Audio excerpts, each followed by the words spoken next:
ത്രിയേക ദൈവത്തിന് സ്തുതി. ബഹുമാനപ്പെട്ട വൈദികരെ, കർത്താവിൽ പ്രിയ സഹോദരങ്ങളെ, ദിവ്യ സ്വഭാവത്തിന് കൂട്ടാളിയായി തീരുമി എന്ന് പത്രോസ്ലീഹ നമ്മെ ആഹ്വാനം ചെയ്യുന്നു. ആദ്യമായി നമുക്ക് ആ വാക്യം ഒന്ന് പൂർണ്ണമായി പരിശോധിക്കാം. 2 പത്രോസ് 1:4 പറയുന്നു, ആകയാൽ അവൻ നമുക്ക് വിലയേറിയതും അതിമഹത്വമായ വാഗ്ദാനങ്ങൾ നൽകിയിരിക്കുന്നു. ഇവയാൽ നിങ്ങൾ ലോകത്തിൽ മോഹത്താലുള്ള നാശം വിട്ടൊഴിഞ്ഞ് ദിവ്യ സ്വഭാവത്തിന് കൂട്ടാളിയായി തീരുവാൻ ഇടവരുന്നു. അതെ, അവയാൽ. ഏതിനാൽ? നമ്മെ വിളിച്ച യേശു ക്രിസ്തുവിന്റെ പരിജ്ഞാനത്താൽ. ഈ പരിജ്ഞാനത്താൽ അവൻ നമുക്ക് ജീവനും ഭക്തിക്കും വേണ്ടിയതൊക്കെയും നമുക്ക് ദാനം ചെയ്തിരിക്കുന്നു. നാം ഇത് ചോദിച്ചു വാങ്ങിയതല്ല, ദൈവം തന്ന ദാനം മാത്രമാണ്. ഈ ദാനം സ്വീകരിച്ച് അതിനെ പരിപോഷിപ്പിച്ചാൽ ദൈവിക സ്വഭാവം നമ്മളിൽ വളരുവാനും അതിന് പങ്കാളികളാകുവാനും സാധിക്കും. പരിശുദ്ധ പൗലോസ്ലീഹ കൊരിന്ത്യർക്ക് എഴുതിയ 1-ാം ലേഖനം 6-ാം അധ്യായം 19-20 വാക്യങ്ങളിൽ ഇങ്ങനെ പറയുന്നു, ദൈവത്തിന്റെ ദാനമായി നിങ്ങളിലിരിക്കുന്ന പരിശുദ്ധാത്മാവിന്റെ മന്ദിരമാകുന്നു നിങ്ങളുടെ ശരീരം എന്നും നിങ്ങളെ വിലയ്ക്ക് വാങ്ങിയിരിക്കയാൽ നിങ്ങൾ താനുള്ളവർക്കല്ല എന്ന് അറിയുന്നില്ലയോ? ആകയാൽ നിങ്ങളുടെ ശരീരം കൊണ്ട് ദൈവത്തെ മഹത്വപ്പെടുത്തുക.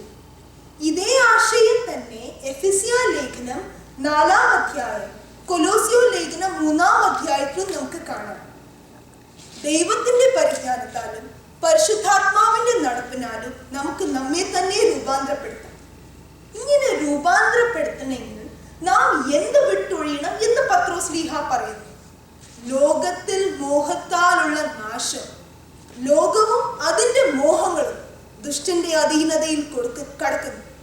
1 യോഹന്നാൻ 2-ാം അധ്യായം 15-ാം വാക്യങ്ങളിൽ, ലോകത്തെയും ലോകത്തിലുള്ളതിനെയും സ്നേഹിക്കരുത്. ഒരുവൻ ലോകത്തെ സ്നേഹിക്കുന്നെങ്കിൽ അവന് പിതാവിന്റെ സ്നേഹം ഇല്ല. ലോകമോഹം ഒരുതരം വിഷം പോലെയാണ്. വിഷം ബാധിച്ചാൽ നമ്മളെ നശിപ്പിച്ചുകൊണ്ടേയിരിക്കും. അതുപോലെ ലോകമോഹത്തിന് അടിമപ്പെട്ടു പോയാൽ നമ്മുടെ ജീവിതം നാശത്തിലേക്ക് നീങ്ങിപ്പോകും. അടുത്തതായി, ദിവ്യ സ്വഭാവത്തിന് കൂട്ടാളിയായി തീരുവാൻ എങ്ങനെ കഴിയും എന്ന് ചിന്തിക്കാം.